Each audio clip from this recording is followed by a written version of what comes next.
Ancient tomes have foretold that when hopelessness and despair begin to consume the frozen towns of the north, when confusion and chaos rain down upon the world like exactatory fire, when the autocrats of the east and west alike plunge the earth into a new age of tumult, when the keepers of gold obfuscate knowledge, attempting to hide it from the masses, when all hope is lost and all is surrendered to mayhem and sorrow, one force shall stand alone, the Biznitches.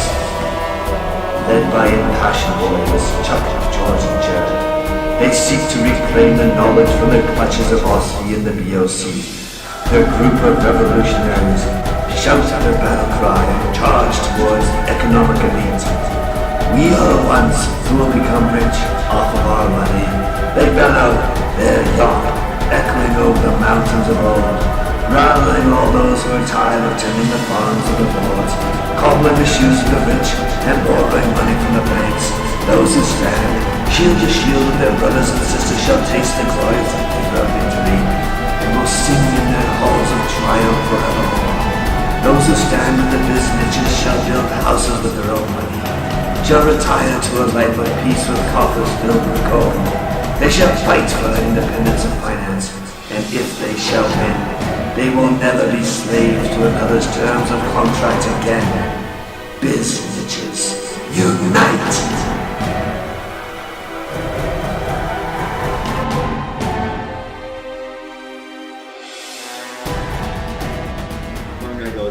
Are you sure you're okay? And you go, look, me and my spirit animal are just fine. And he goes, you have a spirit animal? I go, yeah, it's a 1974 VW van climbing up a hill to Rogers Pass. That's my spirit animal. So F off. If a moose charges me, it's game on, moose. It is lights out. It is man versus moose. It is, oh yeah, it is like, moose, lamb.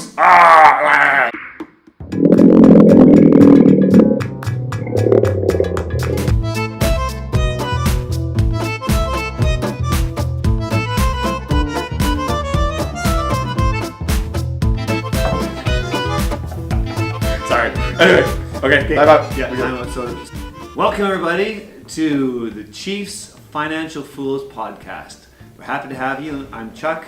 This is George.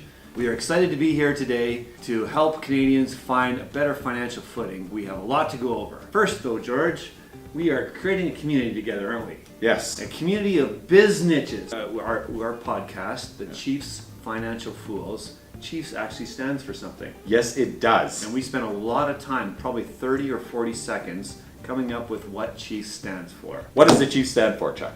Well, Canadian. H. Hardworking. That's right. The only way we got here was through hard work. The only way you're going to get anywhere is through hard work. H stands for hard work. I is intelligent. E is for? Ernest Hemingway. Or earnest as in sincere. F is for? Financial. And the other F is? You're obviously fools. Absolutely, financial fools. We're building a tribe, a community as it were, and we are looking for like-minded people that want to make their life better, to have less financial hardship, plan for their future, and have less anxiety about their money and their future. And what do we call that community? We are calling it a band of biznitches. What is a biznitch? Biznitch, that's a great word. Yeah, I love that word. It's people with a business or financial itch. Biznitches. That's right.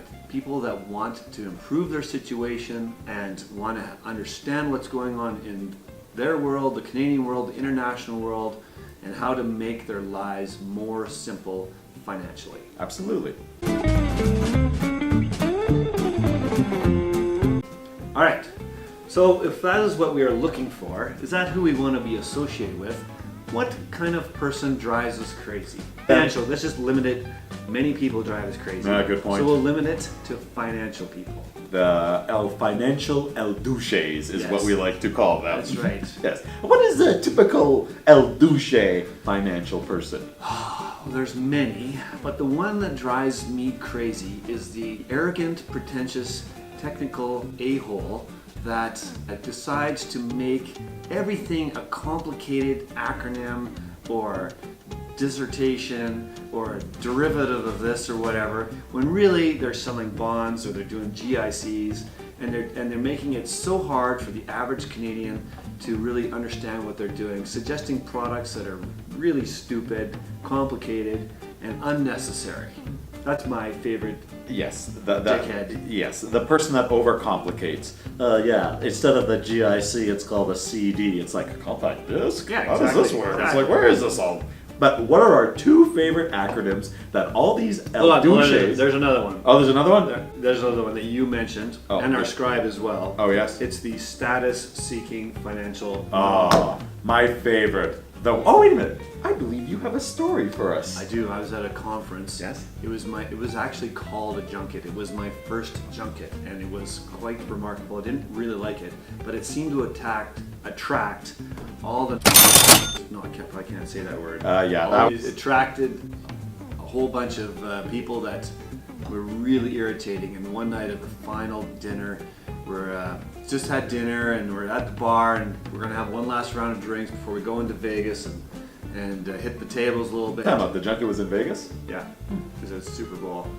Oh, yes. That part was great, but the people that were there were just whatever. And so one guy throws down this thick, heavy, black card, like a big coaster, like half a deck of cards. And I go, "What is this thing?" Yeah, This thing. that's right. Like a What is this thing? And he goes, "Oh, this is my Platinum Centurion card." I'm like, "What is it? It weighs like 10 cards." And he goes, "Oh, it's nothing." And so, of course, it was something. It was one of those cards that's like basically you can buy a jet bond. So it was just a pretentious dick move that I just thought, "Oh, you embody all that is wrong with the financial world." What are the two acronyms? Oh, that's right. Yes, that's Two right. acronyms. Yeah, That back is- to it. And why acronyms, George? Why are we targeting acronyms? Well, you know what? Quite frankly, I love these guys that they feel like this is just a community or an island where they're the only ones that are, the rulers of this island. It's the financial world. We are the supreme rulers. Therefore, we'll have these acronyms that nobody else will understand, and they'll be more difficult than the average human can figure out. Okay. Yeah. What are our two favorite acronyms? So we picked two acronyms. One has really good meaning, yeah, one has great meaning. and one is used a lot internationally.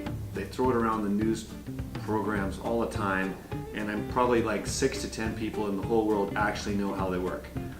So the first one that has meaning is called EBITDA, which is EBITDA. That's right, EBITDA, yeah.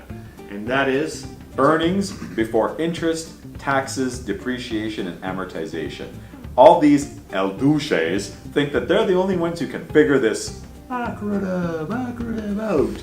But it's really simple. You're basically looking at a financial statement and you're saying, tell me what the real cash is. Taxes? Yeah, okay, that's real cash. But depreciation and amortization, it's like, well, okay. That's a non-cash item, so let's just add that back in. Taxes? We all have to pay taxes, so let's add that back in. So we're looking at the earnings kind of after the cost of goods sold. Really, Right. So it's if way you- simpler than they're making it out to be.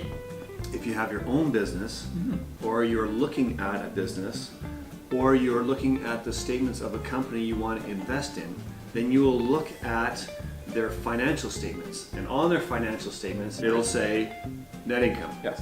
And then when you're looking at analyzing it, then they'll say your EBITDA, which is the earnings thing, is such and such.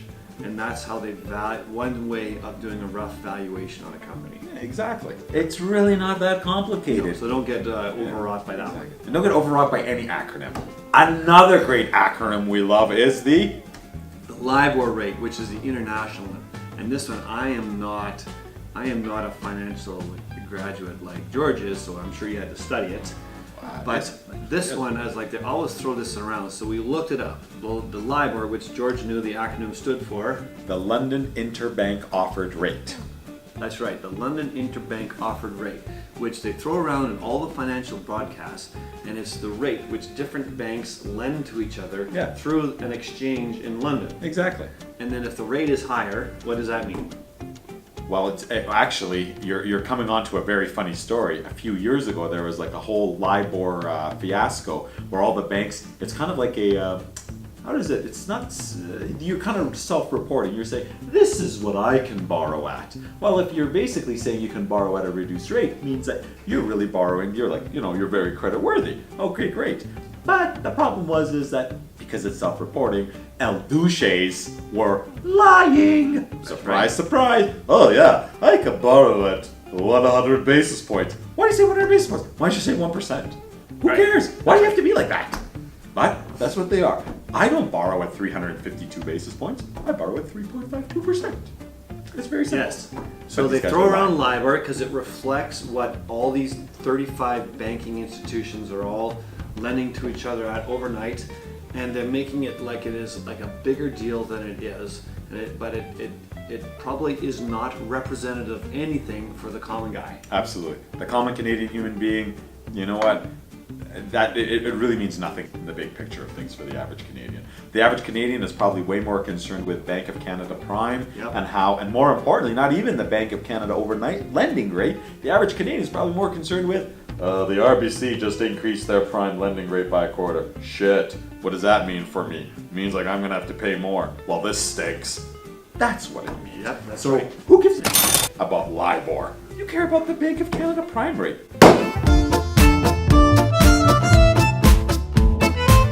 All right, Scribe, lightning around us. Let's hear it. Come on, Scribe. First question.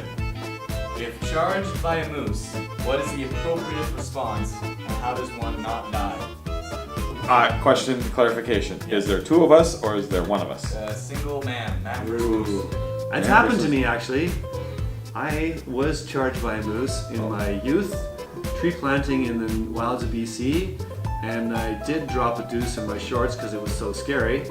And the thing saw me tree planting away, and I screamed like a little girl whilst it was charging. I held my little shovel up in front of me, and that didn't do anything, so I hid behind a tree stump, and it went right across me, right over me. And it took me a long time to recover. Whatever. That's his.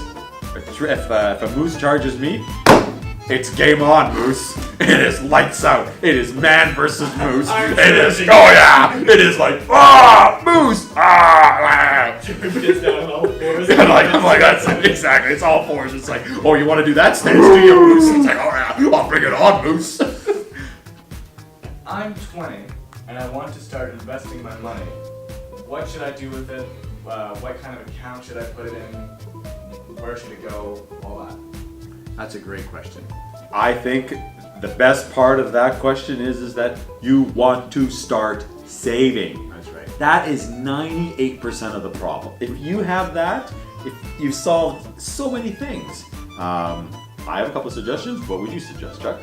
Well, we'll listen to your suggestions. I'm only going to say further to that is that if young people understand how much better they make their life in only like 20, 25 years. So they started at 20. By 45, they'll have a fantastic nest egg. And you don't have to do it at 10% returns every year. You can, at 4, 5, 6%, you will still have a fantastic security blanket in your middle ages. And so the question is very poignant, and if younger people can discipline themselves to put anything away on a regular basis, when they start making more, they put more away, you will do great. And it doesn't have to be like $100 a day or $100 a month. Honestly, even if you put $25 a month into an account, just the discipline and the habit of doing that is so fantastic. The two things I would recommend, it really depends on the type of 20-year-old. Does a 20-year-old have net income, has actual taxable income? If you do, I would start socking it away into an RSP and getting that tax back. If you don't, do a TFSA. Those are two tax-free systems that we have in Canada. Just do one of them. What do they stand for? My apologies. I do not want to be El Duce. Shame on me. Yeah, you almost... I am 2 minutes into the penalty box. You know what? Moose. I'm going out there, I'm finding a moose, and I'm going to fight it because I'm not going to be El Duce. Anyway, RSP, a registered retirement savings plan. So again, that's if you want to save for your retirement. You don't get access back to that money as easily. And then the TFSA is called a tax-free savings account. You do get access to that money, but you don't get a tax break. Just do one. Just They're both save. excellent. Just They're both excellent. do it. That's all we got for today. Thanks for joining us. We welcome your feedback. We'd love you to subscribe to our channel. We're looking for like-minded people that want to make their financial life better, a security for their future. And we welcome all comments and questions. And we look forward to bringing you more enlightening information on just the simplicity of investment. My fellow biznitch, what else we got to say? Save any amount of money. $10, $2, $1, just save. Thank you, band of biznitches. We're out. Good work.